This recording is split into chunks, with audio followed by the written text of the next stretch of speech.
السلام علیکم دوستو، میں ہوں معظم فخر۔ مولانا فضل الرحمان کو کس نے دھوکہ دیا؟ مولانا فضل الرحمان کیوں مایوس ہیں؟ مولانا فضل الرحمان سے کون بندہ وعدہ کر کے مکر گیا؟ اور یہ وہ راز تھے جو گزشتہ 1 سال سے سینوں میں دبے ہوئے تھے، لیکن اب یہ باتیں منظر عام پر آنا شروع ہو گئی ہیں، اور آج آپ کو ہم وہ تمام تفصیلات سے آگاہ کریں گے کہ مولانا فضل الرحمان کے ساتھ دھوکہ کس نے دیا، اور ان کا جو آزادی مارچ تھا جو پچھلے سال اسلام آباد میں ہوا تھا وہ کیوں ختم ہوا، کیسے ختم ہوا، اور کن کی یقین دہانیوں پہ ختم ہوا، اور وہ یقین دہانیاں کیا تھیں۔ یہ ہے ہمارا آج کا موضوع، لیکن اس کے ساتھ ساتھ ایک اور اہم معاملے پر ہم گفتگو کریں گے، اور وہ گفتگو ہے ایک فریز کے طور پر، اور وہ اس طرح ہے کہ ہم ایک بات کو سوچ لیتے ہیں کہ اگر پی ڈی ایم اسمبلیوں سے استعفیٰ دے دے تو کیا ہوگا۔ تو پہلے مولانا فضل الرحمان اور اس کے بعد ہم پر پی ڈی ایم کی بات کریں گے۔ آپ کو یاد ہوگا کہ 1 سال پہلے مولانا فضل الرحمان نے ایک بڑا زبردست پاور شو کیا تھا اسلام آباد کے اندر، اور وہاں پر تقریباً 4-5 دن وہ انہوں نے دھرنا بھی دیا تھا ان کے کارکنان نے، اور وہاں پر پی ڈی ایم اس وقت تو پی ڈی ایم بنی نہیں ہوئی تھی، لیکن تمام اپوزیشن جماعتیں جس میں بلاول بھٹو صاحب، شہباز شریف صاحب، مینگل صاحب، اچکزئی صاحب اور دیگر تمام لوگ وہاں پر شریک ہوئے تھے، اور انہوں نے ان کے ساتھ یکجہتی کا اظہار بھی کیا تھا، خطابات بھی کیے تھے۔ یہ دھرنا کو 4-5 دن جاری رہا، اور اس کے بعد چودھری پرویز الہی ایکٹیو ہوتے ہیں۔ چودھری پرویز الہی ملاقاتیں کرتے ہیں مولانا فضل الرحمان کے ساتھ، اور اس کے بعد کچھ راز و نیاز ہوتے ہیں، اور اس راز و نیاز کے نتیجے میں آزادی مارچ کے خاتمے کا اعلان ہوتا ہے، اور سب لوگ گھروں کو واپس آ جاتے ہیں۔ پھر ایک انٹرویو ہوتا ہے چودھری پرویز الہی کا، اور چودھری پرویز الہی سے پوچھا جاتا ہے کہ چودھری صاحب آپ یہ بتائیں کہ وہ آپ نے ایسی کون سی یقین دہانیاں کرائی ہیں مولانا فضل الرحمان کو کہ وہ واپس چلے گئے؟ تو وہ کہتے ہیں کہ جی یہ امانت ہے، یہ میں امانت میں خیانت نہیں کر سکتا، یہ میں آپ کو نہیں بتا سکتا۔ لیکن اب 1 سال گزر گیا، 1 سال گزرنے کے بعد مارچ آ گیا۔ یہ وہ مارچ ہے جس کے اندر ایک وعدہ کیا گیا تھا فضل الرحمان صاحب سے چودھری پرویز الہی کی جانب سے، اور وہ وعدہ کیا تھا؟ چودھری پرویز الہی نے ان سے یہ وعدہ کیا تھا کہ آپ ہمیں 1 سال کا ٹائم دے دیں، اگر آپ نے ہمیں 1 سال کا ٹائم دیتے ہیں تو ہم مارچ کے اندر اس حکومت کو گرا دیں گے۔ اور یہ وہ یقین دہانی تھی جو مولانا فضل الرحمان چودھری پرویز الہی سے لے کر اسلام آباد سے واپس آئے تھے، اور اس کے بعد انہوں نے کچھ عرصہ آرام فرمایا تھا۔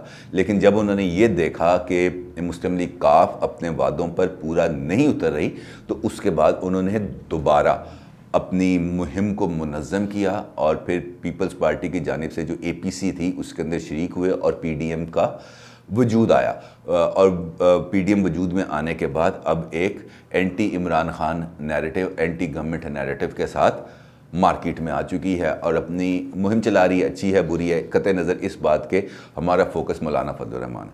مولانا فضل الرحمان نے یہ انکشافات کیے، مولانا فضل الرحمان نے یہ انکشاف کیا کہ چودھریوں سے میری ملاقات ہوئی، بڑے اچھے ماحول میں ہوئی، چودھریوں کے ساتھ بڑی کھل کے باتیں ہوئیں، لیکن چودھریوں نے مجھ سے جو وعدے کیے تھے، چودھریوں نے وہ وعدے پورے نہیں کیے، جس کا مجھے بہت افسوس ہے، اور میں مایوس ہوں اس وجہ سے کہ میں چودھریوں پر بہت زیادہ اعتماد کرتا تھا۔ میں یہ سمجھتا تھا کہ چودھری جو اپنی بات کہتے ہیں وہ اس پہ قائم رہتے ہیں، لیکن چودھری اپنی بات سے مکر گئے، اور چودھریوں نے سینٹ کی صرف 1 سیٹ کے اوپر مجھے دھوکہ دے دیا۔ اور آپ کو معلوم ہے کہ چند دن پہلے عمران خان کے ساتھ چودھری برادران کی ملاقات ہوتی ہے، جس کے اندر ان کے معاملات طے پا جاتے ہیں، اور وہ ملاقات کے بعد جو سینٹ کے لیے جو ان کا الیکٹورل بورڈ ہے، چودھری اس کے ممبر بھی بن جاتے ہیں، اور ان کو سینٹ کی 1 سیٹ بھی مل جاتی ہے۔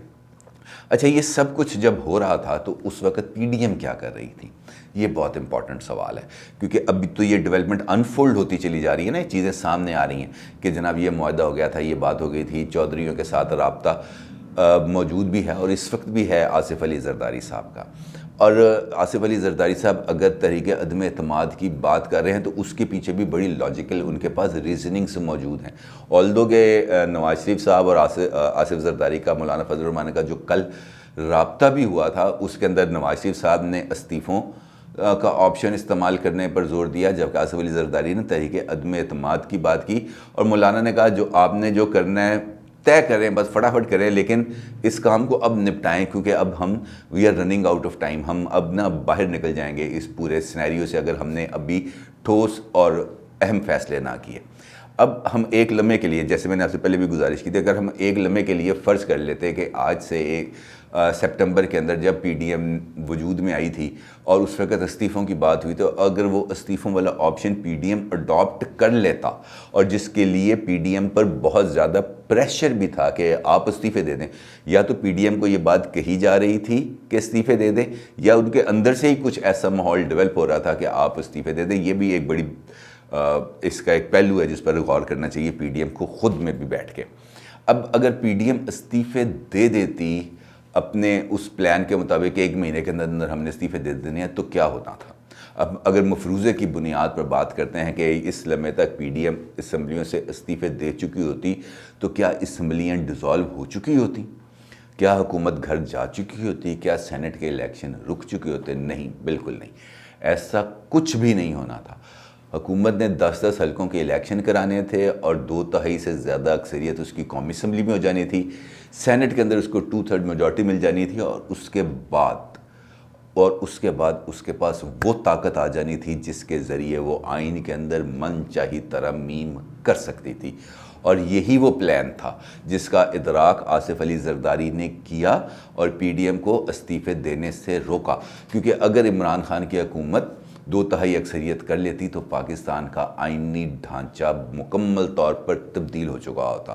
وہ پارلیمانی نظام سے صدارتی نظام کی طرف منتقل ہو سکتا تھا.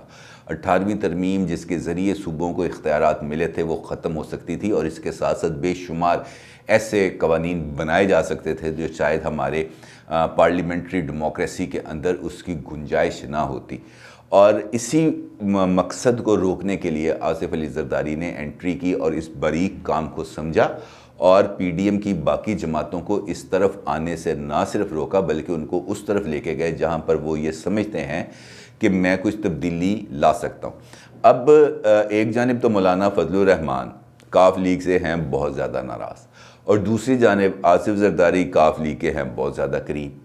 اور اب دیکھنا یہ ہے کہ کیا یہ جو فاصلے کاف لیگ کے اور فضل الرحمان کے درمیان آ چکے ہیں، آصف علی زرداری ان فاصلوں کو کسی نہ کسی طریقے سے برج کر سکتے ہیں؟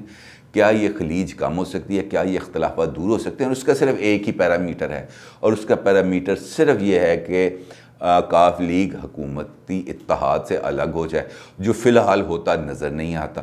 کیونکہ کاف لیگ اور چودھری برادران جس قسم کی پالیٹکس کرتے ہیں اور وہ جس اپنے سرکل میں رہتے ہیں، ان کا اس میں سے باہر نکلنا اس وقت تک مشکل ہے جب تک ان کو اس بات کی ہدایت واضح اور 2 ٹوک الفاظ میں نہ کر دی جائے. اور آپ کو معلوم ہے کہ وہ اشارے اور وہ ہدایات ان کو کہاں سے ملتی ہیں، کیونکہ جیسے ان کو وہ ہدایات ملتی ہیں اور وہ اس پر عمل درآمد کر دیں گے. اور یہی معاملہ ہے ایم کیو ایم کا. ایم کیو ایم کے جو وفاقی حکومت کے ساتھ تعلقات کے اندر کشیدگی ہے، اس کا میں آپ کے ساتھ تفصیلی ذکر کر چکا ہوں. اور اب اگر ہم ان تمام ایسپیکٹس کو ایک ساتھ جوڑیں اور ممکنہ طور پر یہ تصور کریں کہ یہ تمام چیزیں ہو سکتی ہیں، تو پھر تحریک عدم اعتماد کی کامیابی کا امکان نظر آتا ہے. لیکن اگر یہ تمام معاملات نہیں ہوتے تو پھر تحریک عدم اعتماد کی کامیابی کسی صورت ممکن نہیں ہے. کیونکہ اسٹیبلشمنٹ کا پی ڈی ایم کے ساتھ جو تعلق تھا، وہ جو میں نے آپ کو گزشتہ وی لاگ کے اندر بتایا تھا کہ جو ثبوت عمران خان کے ہاتھ لگ گئے، اس کے نتیجے میں وہ رابطے بھی اب ڈاماڈول ہو چکے ہیں، کیونکہ سب کو اپنے معاملات کا اندازہ ہے. اور اسی معاملے کی وجہ سے بہت ساری چیزیں جو سیٹل ڈاؤن ہو رہی تھیں وہ رک گئی ہیں کسی حد تک. تو لہٰذا وہ جو پیس ہے، مجھے یہ لگتا ہے کہ اب آنے والے دنوں کے اندر وہ پیس تھوڑی سی کم ہوگی. لیکن اصل معاملہ اب کل پی ڈی ایم کے سربراہ اجلاس میں ہی طے ہوگا کہ انہوں نے یہ اونٹ کس کروٹ بٹھانا ہے. یا تو انہوں نے لانگ مارچ کرنا ہے، تحریک عدم اعتماد کرنی ہے، یا استعفوں کا ایکسٹریم آپشن اپنانا ہے. اب اس کے لیے ہمیں کل کا انتظار کرنا پڑے گا. اپنی رائے کا ضرور اظہار کیجیے گا. آپ کا بہت شکریہ. اللہ حافظ.